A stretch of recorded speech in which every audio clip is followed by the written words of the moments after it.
Good morning, good afternoon, good evening. Guys, Kevin sir back from Personal Tutor. Standard 8th History playlist आप लोग देख रहे हैं. Chapter है 2 From Trade to Territory. Topic that we are going to discuss is the Company Army. Colonial rule India में आया था तो ऐसा नहीं है कि बहुत सारी गलत चीज़ें ही हुई थी. There were some reforms that were introduced. ये बात undoubtedly correct है. एडमिनिस्ट्रेशन के नए तरीके, एडमिनिस्ट्रेशन को किस तरीके से हैंडल किया जाता है, आज भी हम वो सिस्टम देख सकते हैं. कलेक्ट्री का सिस्टम जो है, it all was a reform for India. और ठीक है, हम भले ही एडमिनिस्ट्रेशन पर जाए, बट किसी भी स्टेट की पावर जो होती है दोस्तों, वो लाए करती है उस स्टेट के मिलिट्री स्ट्रेंथ में. मुगल आर्मी की अगर हम उस वक्त बात करें तो वहाँ पे मेनली ज़्यादातर कैवलरी वाले लोग होते थे. कैवलरी मतलब सवार, हॉर्स राइडर्स. ये वो हॉर्स राइडर्स होते थे जो फुल ट्रेंड होते थे. They could do various activities while riding on a horse. And उसके अलावा इन्फेंट्री भी थी जो कि पैदल या फुट सोल्जर्स जिसे कहते हैं. ये सवार जो होते थे और पैदल फुट सोल्जर्स होते थे, these both regiments were actually trained in archery and all, जिसे हम लोग तीर अंदाजी कहते हैं. एक जनरल टर्म बन जाता है बच्चों तीरंदाजी, बट इट इज एक्चुअली तीर अंदाजी. आप अंदाजा देख के तीर चलाते हैं ना कि इतने दूर जाके लगेगा, तो इसलिए वो टर्म निकल के आता है. It's really good to understand certain words. Cavalry जो थी वो ज़्यादातर मुगल आर्मी में कैवलरी का ज़्यादा असर होता था, और मुगल आर्मी में इतने फुट सोल्जर्स की उनको ज़रूरत लगती नहीं थी इन्फेंट्री की, क्योंकि जो रूरल एरियाज में जहां वो ज़मींदार और जो भी अपने रिप्रेजेंटेटिव्स इस्टेब्लिश करते थे, कभी युद्ध वगैरह की स्थिति बनती थी, कुछ लाइक वॉर वगैरह की सिचुएशन बनती थी, तो ये लोग उन लोगों को फुट सोल्जर्स प्रोवाइड कर देते थे. पेजेंट्स वगैरह जो होते थे, वो आर्म पेजेंट्स, वो उनके पैदल सोल्जर्स बन जाते थे.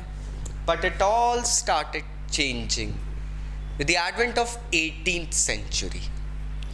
18th century आते आते मुगल के जो सक्सेसर स्टेट्स थे, अवध, then comes बनारस, इन स्टेट्स ने जो पेजेंट्स थे उनको रिक्रूट करना शुरू कर दिया अपनी परमानेंट आर्मी फॉर्म करने के लिए. पहले देखिए, पेजेंट्स थे, वो लोग किसानी करते थे, वो लोग रिक्रूटमेंट मतलब ज़रूरत पड़ने पे रिक्रूट करते थे. लेकिन अब इन स्टेट्स ने इन मतलब सैनिकों को रिक्रूट करना ही शुरू कर दिया, एक जॉब सैलरी परफेक्ट करना शुरू कर दिया. ईस्ट इंडिया कंपनी ने भी यही सेम मेथड अडॉप्ट करा था. उन्होंने भी अपनी एक रेजिमेंट बनाई, सिपॉय रेजिमेंट. और ये सिपॉय रेजिमेंट जो होती है ना, ये जो वर्ड है ये सिपाही वर्ड से आया था. इंग्लिश में मतलब सोल्जर होता है.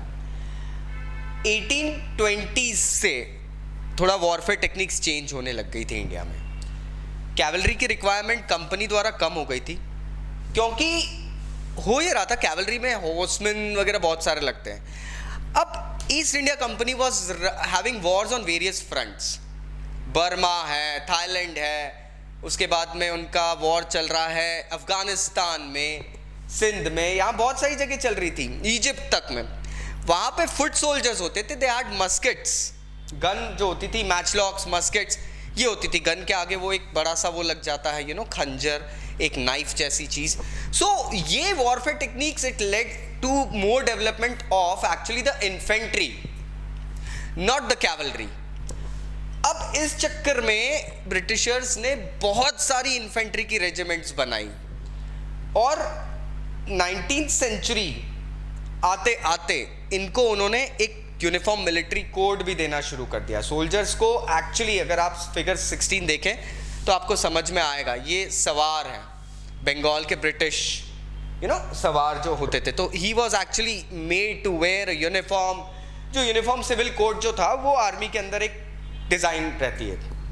इसके पहले मैं बताऊंगा, ये जो रेजिमेंट्स का सिस्टम था ना, ये आज भी हम देख सकते हैं. हमारी इंडियन आर्मी के अंदर बहुत सारी रेजिमेंट्स हैं. पंजाब रेजिमेंट, जाट रेजिमेंट, उसके बाद में गोरखा राइफल्स है, मराठा रेजिमेंट है, फिर साउथ से भी आते हैं, नैयर रेजिमेंट वगैरह आ जाती है. बहुत सारी रेजिमेंट्स हैं जो गोरखा राइफल्स, ये ग्रेनेडियर्स, 18 ग्रेनेडियर्स, ये जो रेजिमेंट्स होती है ना, ये इन्फेंट्री की अलग अलग डिविजन्स होती है. यूनिफॉर्म सिविल कोड इन्होंने लाना शुरू कर दिया. जितने भी सैनिक वगैरह हैं उन सबको यूरोपियन स्टाइल में ट्रेनिंग दी गई, उनके स्किल सेट डेवलप करे जाने लगे, बहुत सारी चीज़ें हो रही थी. Now things were actually going ahead and changing. लेकिन इस चीज़ से अक्सर प्रॉब्लम्स आते थे.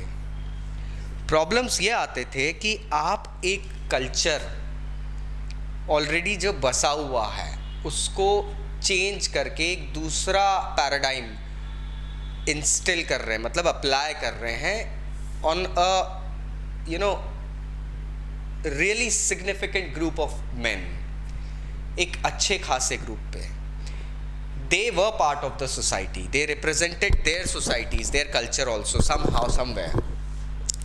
क्या आप किसी कल्चर को इतनी आसानी से इरेडिकेट करके नए कल्चर को इंस्टिल या इनकलकेट कर सकते हैं? इनकलकेट इंस्टिल मतलब डाल सकते हैं. कुछ ना कुछ रेपरकशंस तो होंगे. ये सारे रेपरकशंस जो थे ये सब मिल के 1857 में ब्लास्ट आउट हो जाते हैं. 1857 was not just a blurted out decision to go ahead, and it was actually an emancipation of a lot of like pain, regrets, repressions, regressions, सब चीज़ों का मिला जुला एक पुलिंदा था जो कि एक ऐसा बॉम्ब बन रहा था, कंप्रेस हुए जा रहा था. उसके बाद वो कंप्रेस नहीं हुआ, वो फट गया. That's what happened.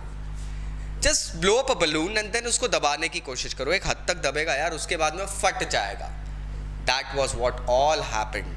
ये change of culture, introduction of new ideas, new techniques, scientific innovations, weapons and all as well, we'll be learning that about in later parts. ये सब चीज़ें मिल के 1857 के उस म्यूटनी को लीड करती है और उस म्यूटनी तक ले जाती है. So I hope now you got the crux. फिर भी अगर कोई डाउट्स है तो नीचे कमेंट बॉक्स से कमेंट जरूर करना. Thank you very much. Take care.